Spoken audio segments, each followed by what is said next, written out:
Follow along, Catholic Pilgrims, as we follow French doctor of the Church, St. Francis de Sales, through his book, Introduction to the Devout Life. Tune in as we read through this practical guide for living out the Catholic faith well. Welcome back, Catholic Pilgrims. I hope that your day is starting well or ending well, or hey, maybe you're in the middle of your day, and if so, I hope it's going well. Everywhere we turn, we hear about stress.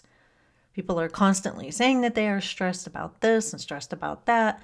Headlines talk about how stressed everybody is and how our society is one of the most anxious, stressed, and depressed on record. To add to that, people tell me pretty frequently when I meet them that they don't have time for anything. They are so busy, swamped, in fact. And when I ask what is keeping them so busy, no one can tell me clearly. They hem and haw around, but I'm never left with a clear picture of what is packing their day so tightly that they have no room to breathe. Now, I know people work and people take care of their kids. I also know that some people are in school and that keeps people pretty busy. But overall, I think there is a bigger culprit. Wasted time. People work or go to school, and then they spend hours upon hours when they come home glued to some screen. And before they know it, they look up and realize that laundry needs to be done or homework needs to be done, the kitchen needs cleaned, and the kids need to be put to bed. Time has condensed because of all the screen time, and then people feel pressured and stressed to get stuff done. To add to this, they aren't enjoying any amusements which refresh the mind and relax the body. Screen time does neither of these. St. Francis is going to talk to us today about the importance of lawful amusements. So let's open our books to chapter 31 of the third part. Chapter 31, Amusements, first of those which are lawful. We must need sometimes relax the mind and give the body some recreation. Cassian relates that one day a sportsman found St. John the Evangelist amusing himself by stroking a partridge which sat upon his wrist. The man inquired how so great a person could spend his time in so humble an amusement, to which St. John replied by asking why he did not always keep his bow strung.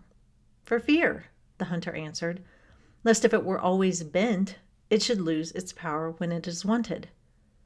Then do not mind, rejoined the apostle, if I sometimes relax the strict application of my mind to seek some recreation, so that I may return with more energy to contemplation. It is a failing to be so harsh and rigid that we will not allow ourselves or others to indulge in any recreation. Air and exercise, cheerful games, music, field sports, and the like are such innocent amusements that they only require to be used with ordinary discretion, which confines all things to their fitting time, place, and degree. Those games which serve to exercise mental or bodily activity or skill, such as bowls, chess, etc., are praiseworthy amusements in themselves. You must, of course, guard against excess either in the time they occupy or the importance given them, for if you devote too much time, they cease to be recreations and become occupations. You do not refresh the mind or body. On the contrary, you overpower and stun both. After playing for 5 or 6 hours at chess, the mind is tired and exhausted, and a long time spent in any active game instead of invigorating the body wearies it. If the interest of the game is too deep, it produces over-anxiety. Moreover, it is not well to attach great importance to such things as dexterity and skill in any mere game. Especially avoid attaching yourself to them, for however allowable such things are as amusements, they become evils as soon as they absorb the heart.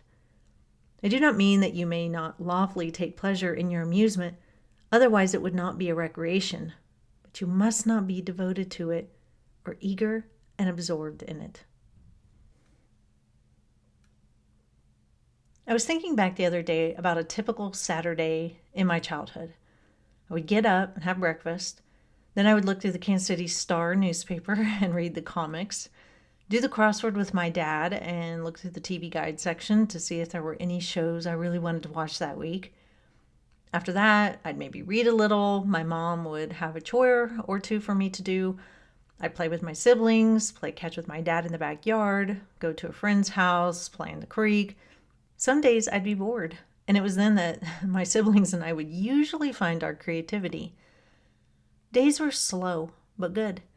I had plenty of things to do and ways to enjoy my weekends so I could refresh myself after a week of school. St. Francis says, quote, "Air and exercise, cheerful games, music, field sports, and the like are such innocent amusements that they only require to be used with ordinary discretion, which confines all things to their fitting time, place, and degree." Unquote. Nowadays, what do most children do? Stare at screens. They have few hobbies. Creativity isn't flowing. It isn't restful or energizing. It isn't really good amusement. It's just distraction. Then, those kids are going to grow up and continue to stare at screens and have no refreshing amusement and waste hours of their lives only to get old and one day look back at all the time they wasted staring at a screen. I shudder to think of how they're going to feel. We need exercise. We need to read. We need to listen to music or play it. We need to get outside and move. Obviously, amusements can't be our sole main focus, and we shouldn't absorb our whole lives in amusements, which some people do, but we do need to add them in. Cultivating and developing good, or St. Francis says, lawful amusements, are not only ways to refresh and renew our minds and bodies, but they also make us interesting people. Take stock of your life. Are you obsessed with amusements?